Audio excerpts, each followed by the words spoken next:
Hello students, मैं हरजिंदर पाल सिंह आज एक नया वीडियो लेके आया हूँ और आज का टॉपिक है inspection of welded joints part 3।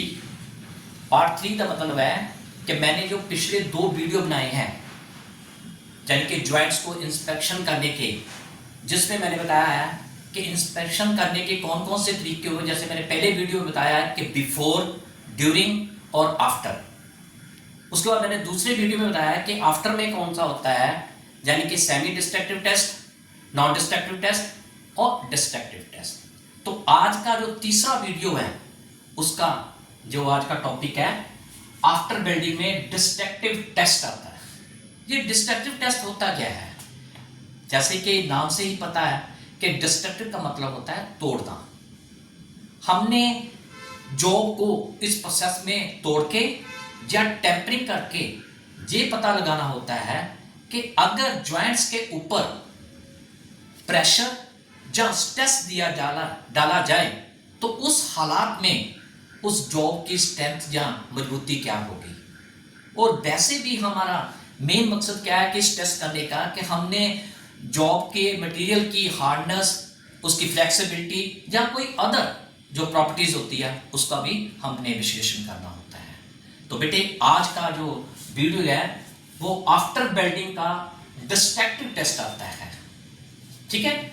और डिस्ट्रक्टिव टेस्ट में हमने जो इंस्पेक्शन करनी है वो कौन कौन से तरीके होते हैं। सबसे पहले आता है हार्डनेस टेस्ट, उसके बाद टेंसाइल टेस्ट, फिर उसके बाद इंपैक्ट टेस्ट, उसके बाद फैटिग टेस्ट, उसके बाद अग्रेसिव एनवायरमेंटल टेस्ट, उसके बाद कोरोजन टेस्ट, उसके बाद fracture and mechanical testing, hydrogen test, residual test measurement और लास्ट में क्रीप टेस्टिंग।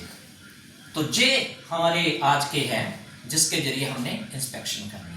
तो सबसे पहले हम करते हैं बात हार्डनेस टेस्ट की।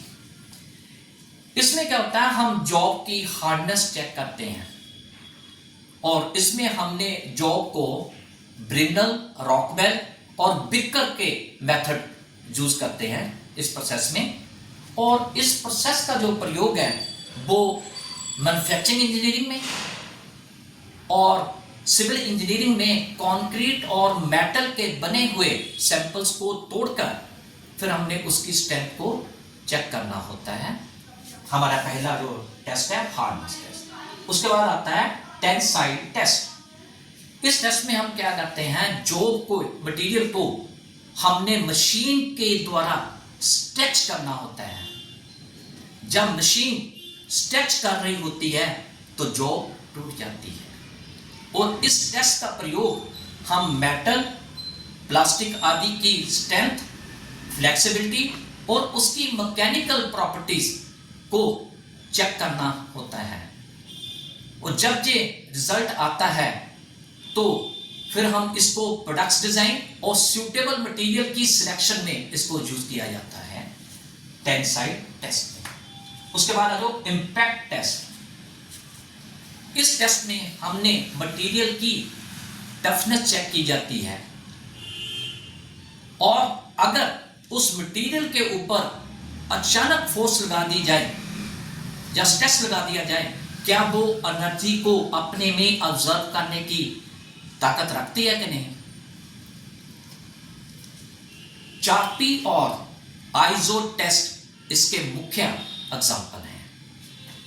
इस टेस्ट में जो कंस्ट्रक्शन में यूज हो रहा है मटेरियल है उसकी टफनेस को चेक करने के लिए प्रयोग किया जाता है।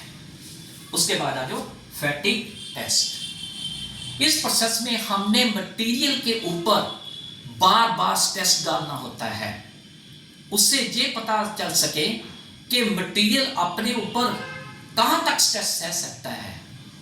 और इसका प्रयोग एरोस्पेस इंडस्ट्री और टरबाइन के जो ब्लेड होते हैं उसकी स्ट्रेंथ को चेक करने के लिए प्रयोग किया जाता है। उसके बाद आ जाओ अग्रेसिव एनवायरमेंटल टेस्ट।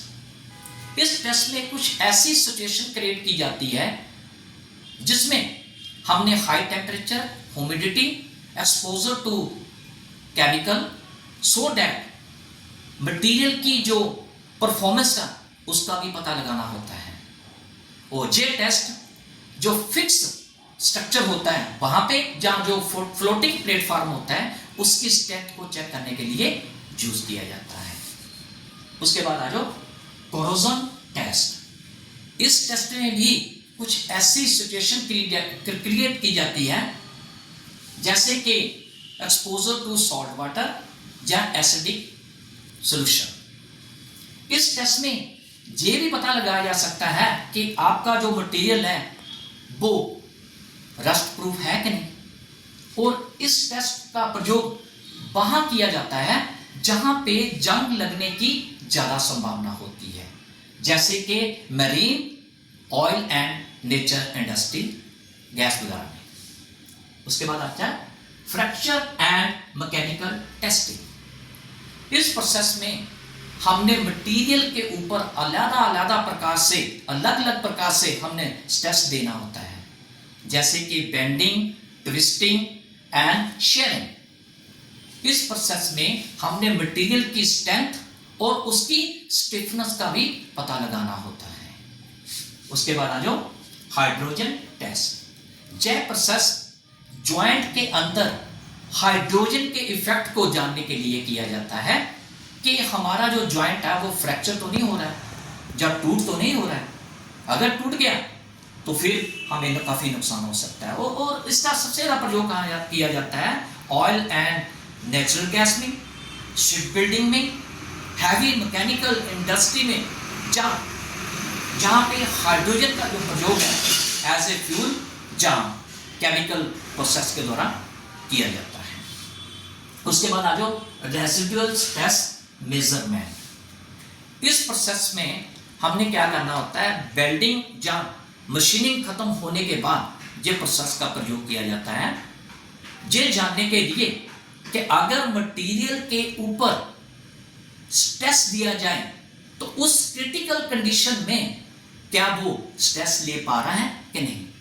और इस स्ट्रेस का ज्यादातर प्रयोग जो हैवी ब्रिजेस है या हैवी स्ट्रक्चरल इंजीनियरिंग है वहां पे इसका प्रयोग किया जाता है।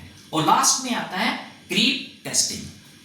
यह एक इंस्पेक्शन करने का बहुत स्लो और कंटिन्यूस मेथड है। यह टेस्ट ये भी इंश्योर करता है कि जो ज्वाइंट है, जो हमने वेल्डिंग के ज्वाइंट्स हैं, क्या वो हाई टेम्परेचर में या स्ट्रेस में भी अपनी स्ट्रेंथ बना के रखता है कि नहीं। और इसका जो मेजर प्रयोग कहाँ किया जाता है? एरोस्पेस इंडस्ट्री में, ऑयल एंड नेचुरल गैस में और केमिकल प्लांट में इसका ज्यादातर टेस्ट किया जाता है। तो ये था हमारा आज का video, inspection of welded joint part 3। जैसे कि मैंने पिछले वीडियो भी बनाए हैं इंस्पेक्शन ऑफ वेल्डेड जॉइंट के, तो स्टूडेंट आपने ये तीनों वीडियो ध्यान से देखने हैं, तभी आपको पता चलेगा कि जो इंस्पेक्शन करने के तरीके हैं वो कौन कौन से हैं, और उसकी जानकारी पूरी तीनों वीडियो में आपने देखकर हासिल करनी है। तो हमारा आज का वीडियो ये यहीं समाप्त होता है। Thank you. आपने मेरा ये जो वीडियो लाइक भी करना, शेयर भी करना और सब्सक्राइब भी करना है, और साथ में कमेंट सेक्शन में जाके ये भी बताना है कि ये वीडियो आपको कैसा लगा। Thank you very much. Have a nice day.